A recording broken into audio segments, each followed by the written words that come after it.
नमस्कार दोस्तों, आप देख रहे हैं सरकारी जॉब भर्ती और मैं हूं हेमेंद्र साहू। दोस्तों, आज की जो टॉपिक है उसमें बात करने वाले हैं मराठा राज्य और यूरोपियों का जो आगमन हुआ था उससे महत्वपूर्ण जो क्वेश्चन आंसर बनते हैं मैं उसको आज आप लोगों को बताने वाला हूं। दोस्तों, यहाँ जो CGPSC 2022 का भर्ती चल रहा है उसमें जो सीरीज चल रहा है कंटिन्यू, यहाँ वीडियो का जो है 12वां वीडियो है। ठीक है, इससे पहले मैंने 11 वीडियो ऑलरेडी यूट्यूब पर अपलोड कर दिया है। तो दोस्तों, अगर आप चैनल पर नए हो तो चैनल को सब्सक्राइब कर देना, बेल आइकन को जरूर दबा देना। साथ ही इस वीडियो का अगर आपको फ्री PDF चाहिए तो टेलीग्राम चैनल पर जाना, वहाँ से आप लोगों को फ्री PDF मिल जाएगा। दोस्तों, आपको राष्ट्रीय करंट अफेयर पढ़ना है तो फिर एक और चैनल है हिंदी अपडेट बाय हेमेंद्र, तो आप वहाँ से भी पढ़ सकते हो, जिसमें मैंने जो है CGPSC के अंतर्गत जो करंट अफेयर बनते हैं उसको 2 से 3 वीडियो ऑलरेडी यूट्यूब पर उसमें मैं अपलोड कर दिया हूँ। तो चलते हैं वीडियो की तरफ।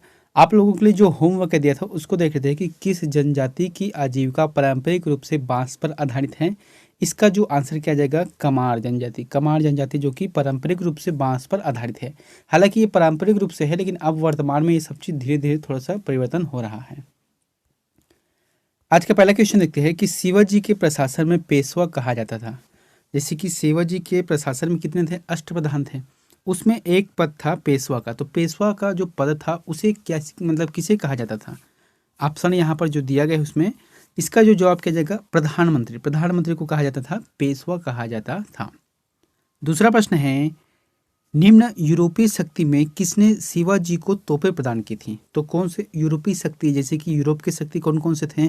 पुर्तगाली, डच, अंग्रेज और फ्रांसीसी। इन चारों में से आपको ये बताना है कि शिवाजी को तोप किसने प्रदान किया। इसका जो जवाब किया जाएगा अंग्रेज ने प्रदान किया था शिवाजी को। देखो, जिस समय अंग्रेज जब भारत में आए थे उस समय क्या था कि शिवाजी और जो मुगल शासक थे उसके मध्य जो है संघर्ष चल रहा था। इसलिए जो अंग्रेजों ने शिवाजी को तोपखाने दिए ताकि वहां उसको बाद में वहां सहयोग कर सके। अगला प्रश्न है, शिवाजी ने मुगलों को किस संधि के द्वारा किलों को हस्तांतरित किया? तो शिवाजी ने जो है मुगलों को किस संधि, दोनों के बीच एक संधि हुआ था जिसके द्वारा दोनों ने आपस में जो किले हैं उसे हस्तांतरित किए थे। इसका जो जवाब किया जाएगा पुरंदर की संधि। पुरंदर की संधि में ऐसा किया था। दोस्तों, पुरंदर की संधि कब हुआ था ये प्रश्न आते हैं। इसका जो आंसर किया जाएगा 1776 में पुरंदर की संधि हुई थी। अगला प्रश्न है, शिवाजी का राज्याभिषेक कहाँ हुआ था? बहुत ही अच्छा प्रश्न है और इससे प्रश्न बनते हैं। दोस्तों, मैं आप लोगों को जो अतिरिक्त जानकारी देता हूँ आप इसको थोड़ा सा देखना, क्योंकि इसमें जो है अतिरिक्त आपको नॉलेज मिलता है। बहुत ही अच्छा प्रश्न रहता है। प्रश्न क्या बोला गया है कि शिवाजी का राज्याभिषेक कहाँ हुआ था? अब आपको ये बताना कि कहाँ हुआ था। जैसे कि रायगढ़ है, कालानौर है, रायचूर है, आगरा है। इसका जो जवाब किया जाएगा रायगढ़ में हुआ था।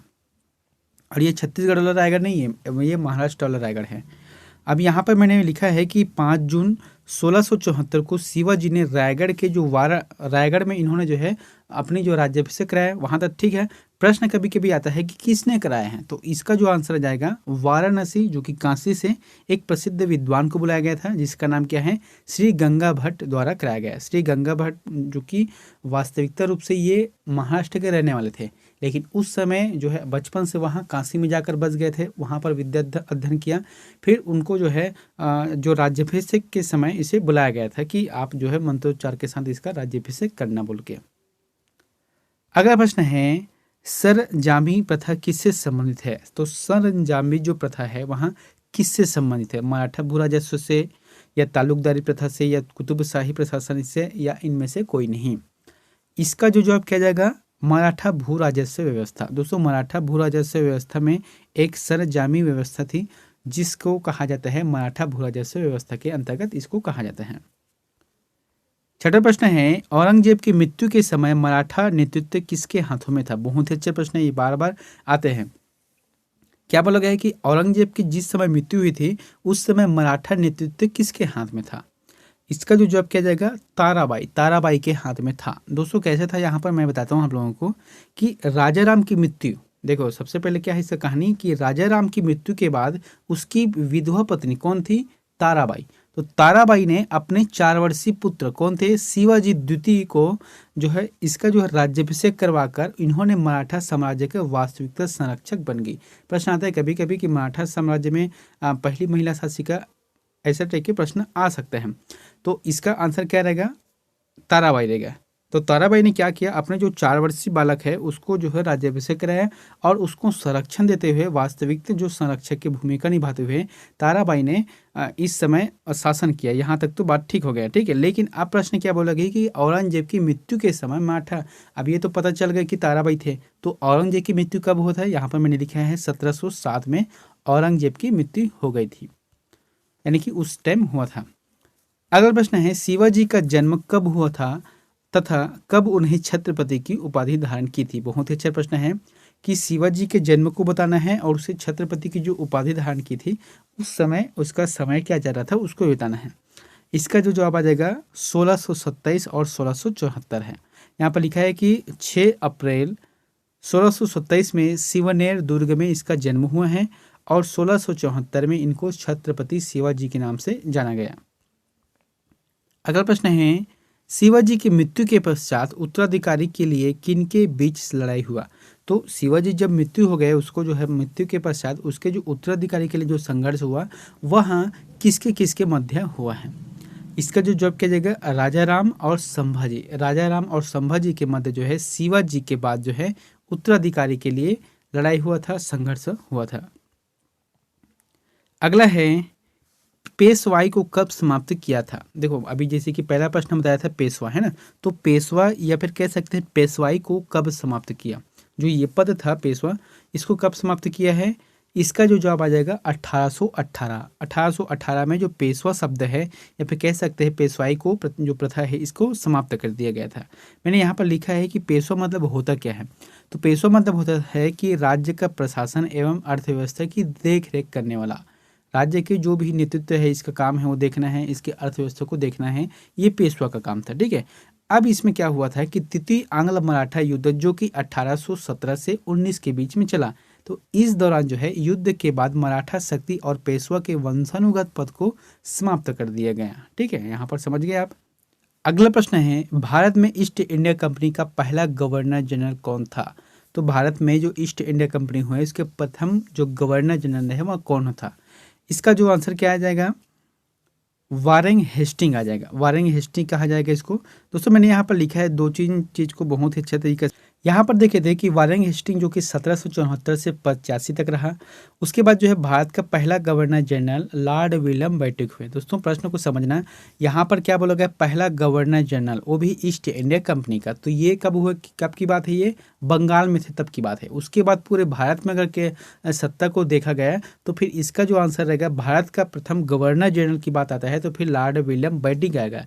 लेकिन सिर्फ बंगाल का या फिर यूँ कह सकते हैं ईस्ट इंडिया कंपनी का तो वारेंग हेस्टिंग इसका आंसर रहेगा। और इसका जो लॉर्ड विलियम बेंटिक के समय कब थे, 1828 से 1836 के मध्य हुआ था इसका शासनकाल। अगला प्रश्न है, गोवा, दमन और दीव का उपनिवेशीकरण मूलतः किस किया गया था। तो फिर गोवा, दमन और दीव का जो उपनिवेशीकरण जो है मूलतः किया गया था तो किसने किया गया था। इसका जो आंसर किया जाएगा पुर्तगालियों द्वारा इसको किया गया था। अगला प्रश्न है, भारत तक समुद्री मार्ग की खोज की गई थी। तो भारत तक जो है समुद्री मार्गों की खोज है वहाँ सर्वप्रथम की गई थी, वहाँ किसने किया था। यहाँ पर जैसे ऑप्शन है डचों द्वारा है, अंग्रेजों द्वारा है, पुर्तगाली द्वारा है या फ्रांसीसी द्वारा है। इसका जो जवाब किया जाएगा पुर्तगालियों द्वारा किया गया था। दोस्तों यहाँ पर मैंने लिखा है कि 17 मई 1498 में वास्को डी गामा ने भारत के पश्चिमी तट पर स्थित कालीकट बंदरगाह पहुंचकर नए समुद्री मार्ग की खोज की है। उन्होंने सिर्फ समुद्र मार्ग की खोज किया है। अगला प्रश्न है, ब्रिटिशों ने भारत में सूरत में अपनी पहली फैक्ट्री स्थापित करने की अनुमति निम्न में से किससे प्राप्त की। देखो जब ब्रिटिश आए थे भारत में तो भारत के जो पश्चिमी तट है कौन सा, सूरत, तो सूरत में पहली फैक्ट्री स्थापित करने के लिए उन्होंने किससे अनुमति प्राप्त की थी। इसका जो जवाब किया जाएगा जहांगीर से ही प्राप्त की थी, क्योंकि उस समय जहांगीर का शासनकाल था। और जो है मुगल काल जो कि खासकर से उत्तरी भारत पर इन लोगों का काबिज था। मैंने यहाँ पर लिखा है कि 1612 में पश्चिमी तट जो कि सूरत में फैक्ट्री खुली है और उस समय जहांगीर का शासनकाल था। अगला प्रश्न है, निम्न में से जिस एक शासक ने ईस्ट इंडिया कंपनी को दीवानी प्रदान की थी वह था। अब आपको ये बताना है कि कौन सा ऐसा शासक थे जिसने ईस्ट इंडिया कंपनी को दीवानी प्रदान की थी। इसका जो आंसर किया जाएगा शाह आलम द्वितीय। शाह आलम द्वितीय ने इसे प्रदान किया था। ये जो है बात की बात है, ठीक है। उससे पहले क्या था, अंग्रेज जो है मुगलों को वहाँ कर देते थे, अनेक कर उसको देते थे, लेकिन अब जो है से कि समय परिवर्तन हुए, उसके बाद मुगलों का जो जो साम्राज्य था वो कमजोर हो गया और यहाँ पर अंग्रेज आ गए, तो अब उल्टा हो गया यहाँ पर। अगला प्रश्न है, कौन से निर्णायक युद्ध था जिसमें अंग्रेजों ने डचों को हरा दिया, जिस कारण डचों की भारत में चुनौती खत्म हो गई। तो कौन से ऐसे निर्णायक युद्ध हुए थे जिसमें अंग्रेज और डचों के बीच मतलब युद्ध हुए थे, ठीक है, जिसमें डच हार गए और उनका जो भारत में वर्चस्व था, चुनौती था, वो सब खत्म हो गए। इसका जो आंसर किया जाएगा बेदरा का युद्ध। बेदरा का युद्ध जो कि 1759 में लड़ा गया था। अगला प्रश्न है, ब्रिटिश ईस्ट इंडिया कंपनी का प्रथम गवर्नर कौन था। तो ब्रिटिश ईस्ट इंडिया कंपनी का जो प्रथम गवर्नर था वहाँ कौन है, टॉमस स्मिथ। दोस्तों इस प्रश्न को मैंने यहाँ पर जो लिखा है उसको समझना है। सबसे पहली बात तो जो है 31 दिसंबर 1600 को इंग्लैंड की जो महारानी थी, रानी एलिजाबेथ प्रथम ने ईस्ट इंडिया कंपनी को अधिकार पत्र दिया था, अधिकार पत्र प्रदान किया गया था। उसी समय कंपनी ने प्रथम बार जो है गवर्नर जनरल की स्थापना की, यानी कि टॉमस स्मिथ को इसका गवर्नर के रूप में नियुक्त किया गया, ठीक है। उसके बाद जो है प्रारंभ में कंपनी के 217 साझेदार थे और पहला गवर्नर टॉमस स्मिथ भारत आने वाला पहला अंग्रेजी जहाज रेड ड्रैगन था। ये तो था पहले बात तो कि गवर्नर जनरल इसका जो कौन से टॉमस स्मिथ थे और कौन से जहाज से आए थे, ये भी प्रश्न कभी कभी पूछते हैं, तो इसका जो आंसर रहेगा रेड ड्रैगन, इसका आंसर आ जाएगा।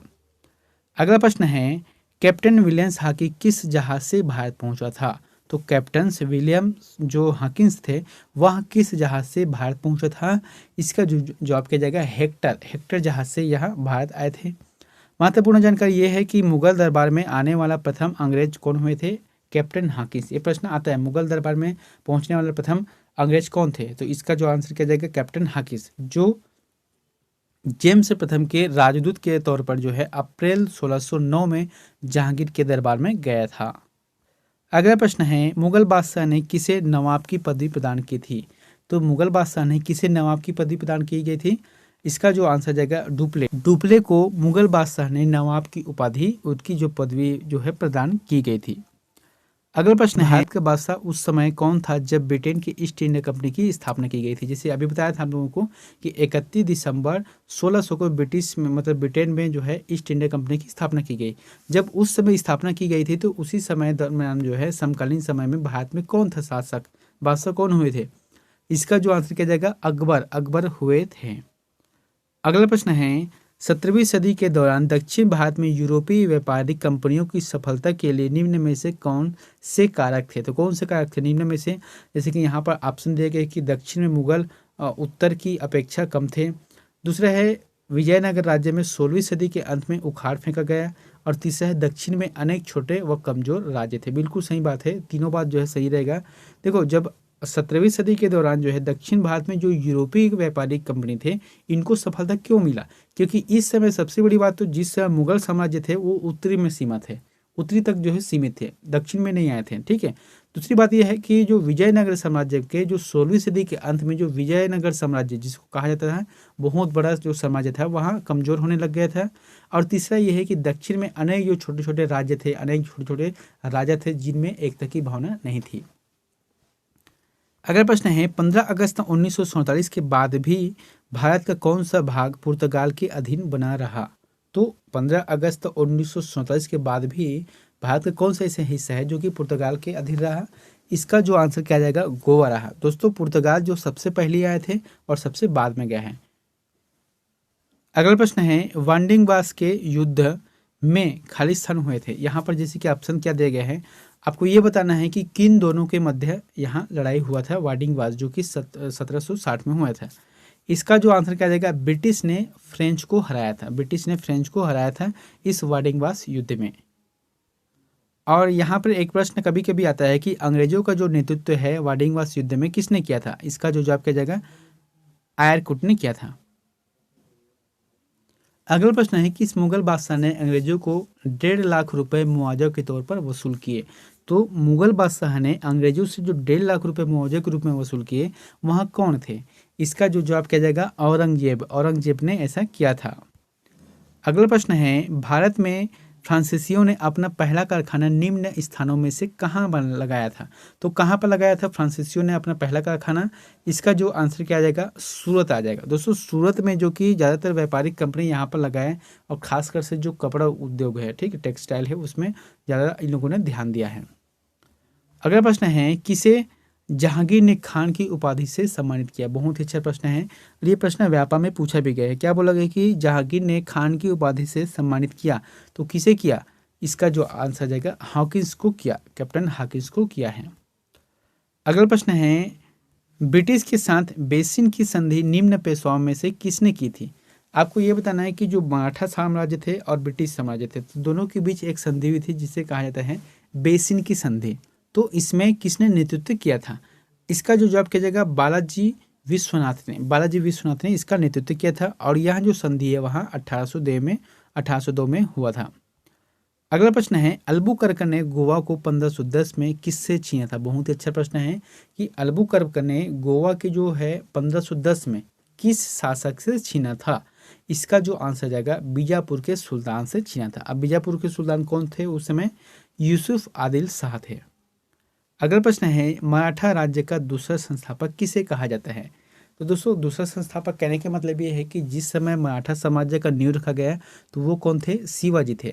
उसके बाद जो है उसके उत्तराधिकारी के बीच संघर्ष चला, बाद में वहाँ कमजोर होने लग गया। लेकिन दूसरा संस्थापक इसलिए कहा गया क्योंकि मराठा साम्राज्य को पुनः खड़े करने का कार्य किया है। इसका जो आंसर क्या आ जाएगा बालाजी विश्वनाथ। बालाजी विश्वनाथ को कहा जाता है मराठा साम्राज्य का दूसरा संस्थापक कहा जाता है। अगला प्रश्न है, अष्ट प्रधानमंत्री परिषद किस शासक के शासनकाल में थी? तो इसका जो सही जवाब क्या जाएगा शिवाजी। शिवाजी के जो शासनकाल में हुए थे उसको कहा जाता था अष्ट प्रधानमंत्री परिषद कहा जाता था। दोस्तों यहाँ पर जो 31वां प्रश्न आप लोगों के लिए होमवर्क है, तो इसका आंसर प्लीज़ कमेंट बॉक्स पर जाकर जरूर कमेंट करें। प्रश्न क्या है कि शिवाजी के राजनीतिक गुरु एवं संरक्षक कौन थे? ऑप्शन क्या है? दादाजी कोंडदेव है, जीजाबाई है, शाहजी भोसले है और नानक शाह है।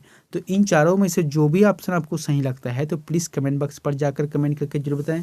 और दोस्तों वीडियो अगर अच्छा लगा तो वीडियो को जरूर लाइक कर देना, चैनल को अगर नए हो तो चैनल को सब्सक्राइब कर देना और बेल आइकन को जरूर दबा देना।